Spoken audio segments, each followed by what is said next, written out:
The big difference is that people didn't have information at their fingertips. Today, every investor has information. The same information is out there for everyone. When you feel like you should give up, always remember that you can never come back from giving up, but you can come back from a failure. You are going to fail time and time and time again. There's no question about it. Failure is a part of the success train that you are going to be riding. However, so many people have claimed that the only reason why they are successful is because they have failed, and all the failures that they have had have led them to the pathway that they are on right now, and the one that made them successful. It is by no means a fun situation to be in when you fail. It sucks. It's probably the worst feeling in the world, but you can always recover from a failure, no matter how hard. It's all about that mindset. When you fail, you need to be upset with yourself. You need to be disappointed and look for ways to constantly improve. That's what failure is making sure that you are constantly improving whatever it is that you're doing, so that way you don't get complacent with being all right the entire time. You want to be the best. You need to go out and strive to become better each and every single day. So that way when you do fail, you are constantly on the upward tick, and the failure just bumps you back a bit, and you are still trying to get up and up and up that ladder of success, so that you can eventually become the person that you dreamt about, the person that you're striving to become every single day, all because of constant little improvements day after day. In this movie, it's pretty clear that I lost everything, and also my story is known throughout the world.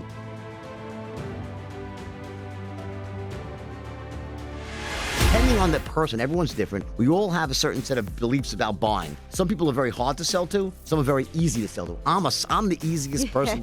You can sell me the Brooklyn freaking Bridge, okay? I just love to buy stuff, all right? Other people are the exact opposite. So with the straight line system, what we do, there are certain language patterns, chunks of words that actually could take someone that's usually very hard to sell to, and you actually can lower their action threshold, change their beliefs in the moment, and make them much easier to sell to. So that's another big part of the straight line as well. No, I'm not saying the only skill you need is persuasion, but I'm saying it's the most important skill, because let me give you an example. Persuasion sales, it's like the salt on everything else. It's by itself, listen, you can't if you just know how to sell, and here's a good example. When I was 22 years old, I went into business, real business for the first time. I launched a meat and seafood company. And I was an expert salesperson just naturally. But I didn't know the rules of entrepreneurship. I didn't know about marketing. I didn't know about cash flow. And I went bankrupt. Because I knew how to sell, so I was able to create lots of selling, but didn't know the other aspects of business, right? That was sort of like my education, was when you fail, you learn, right? Next time I went into business was in the brokerage business. Now I knew all aspects of business, and I was able to succeed. I think controversial more than notorious. I chose not to give any interviews for a while, and I think I wanted the movie to be basically played. I think the studio wanted that as well. And I guess for me, it's important that the movie's viewed the right way. Certainly, as a cautionary tale. I know there's this big issue of people glamorizing what happened, and I think Terry Winter, the guy who wrote the screenplay, said it best when he was interviewed. He goes, "If you look at this movie and you walk away thinking this is how you want to live your life, then you have a screw loose." And I think that originally when Leo saw this project, I think he was he wanted to get it on screen, and he said this publicly because it represented the mistakes that I made and the attitude I had at that time represents a lot of what really went wrong ultimately many years later with Wall Street, and I think it was important to him. And I think that what impressed Leo, about my new life so much is he saw me really make this radical turn, and I think that moved him, and I was really proud and shocked that he did that.